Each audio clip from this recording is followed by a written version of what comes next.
राज्यातला कांदा बांगलादेश आणि श्रीलंकेत निर्यातीसाठी सज्ज झालाय। बांगलादेश सरकारनं कांदा आयातीवरील शुल्क 10% कमी केलं, तर श्रीलंकेत कांद्याची चणचण असल्यानं त्यांनी आयात शुल्क 20 रुपयांनी कमी केलं।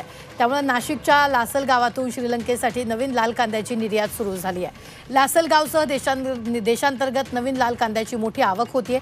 लासलगाव बाजार समितीत आज एकाच दिवसात 30,000 क्विंटल कांद्याची आवक झाली आहे। ही आवक 50,000 क्विंटलपर्यंत वाढणार आहे। त्यामुळे भारतीय कांद्याच्या निर्यातीवरील 20% शुल्क रद्द करण्याची मागणी कांदा निर्यातदार व्यापाऱ्यांनी केलेली आहे।